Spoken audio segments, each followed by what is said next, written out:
Remind the audience always whenever I begin to introduce a book that this is how we had designed this event, that a book of Urdu will be reviewed in Urdu and a book of English will be reviewed in English language.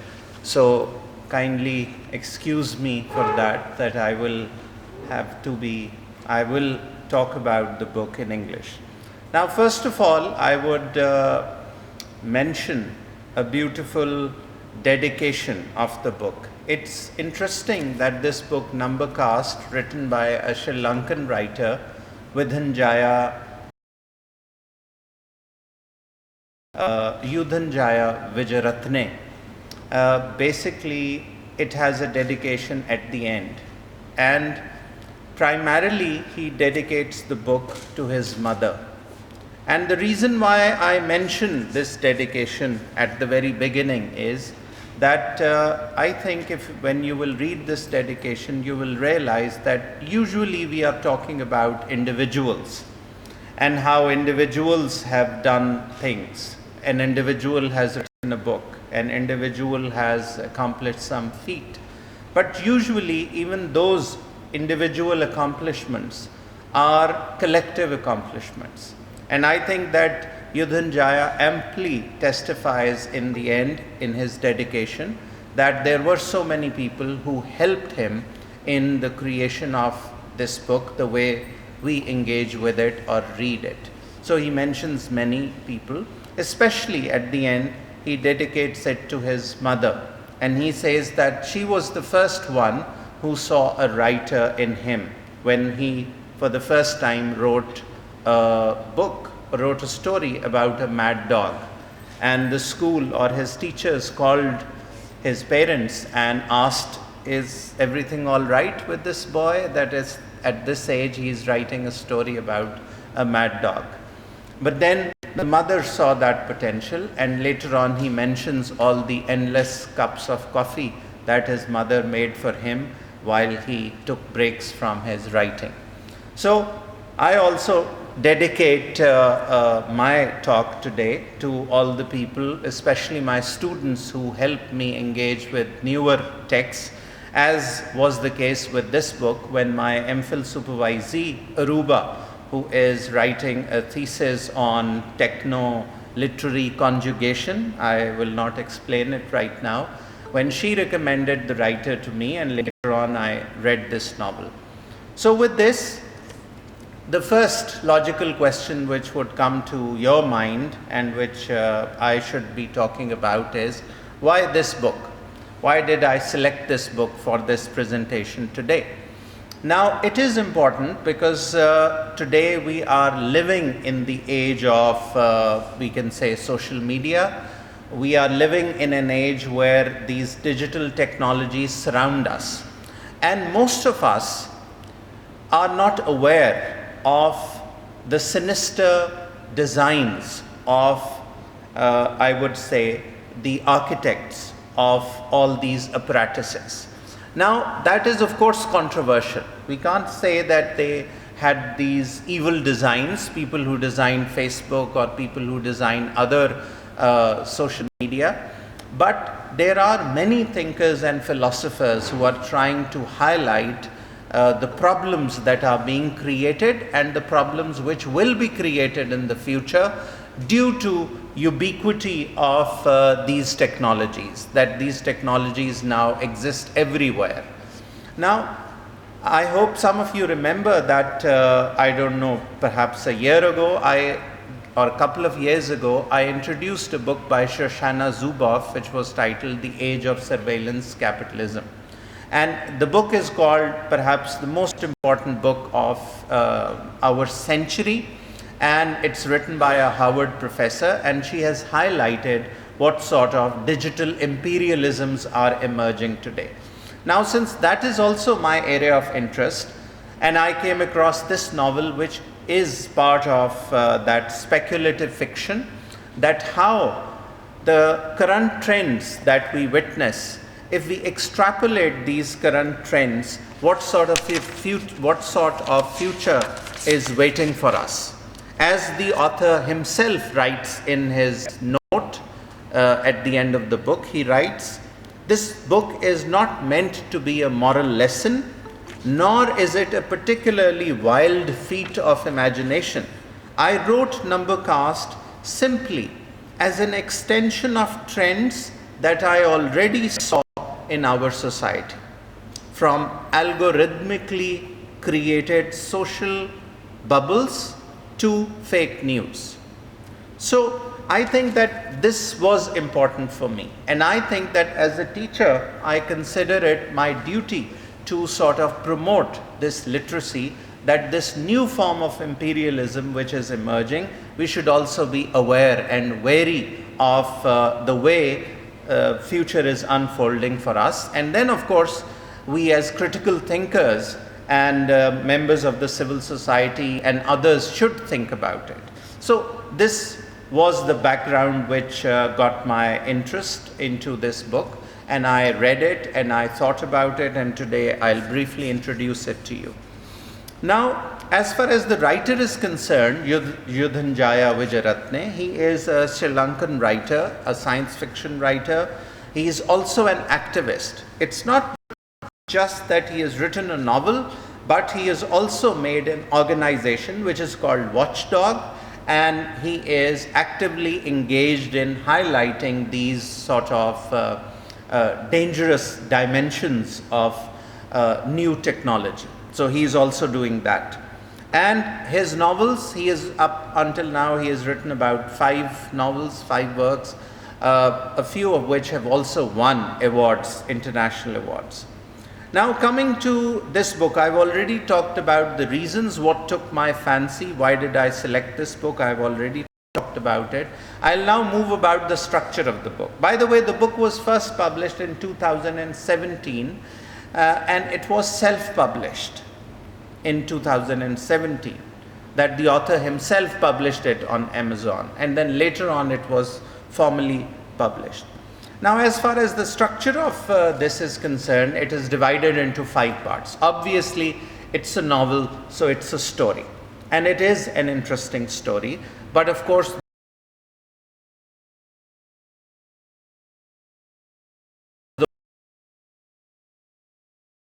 those who are, I think most of us are familiar with the verbiage that is employed, words that are used, this terminology that has been employed by the writer, and so we are familiar with that. But it's divided into 5 parts. There are 5 parts. It's a little unique because after the 5 parts, after the 5 parts, we have introduction to a character in the novel in 3 parts. So of course you'll get it once you'll begin to read it. Now, as far as this story is concerned, I think that to me there are 2 major characters in this novel. I've told you the genre. It is, we can call it speculative fiction because it talks about future. When the story begins, it is 2071. And the story is narrated by a character whose name is Patrick Udo.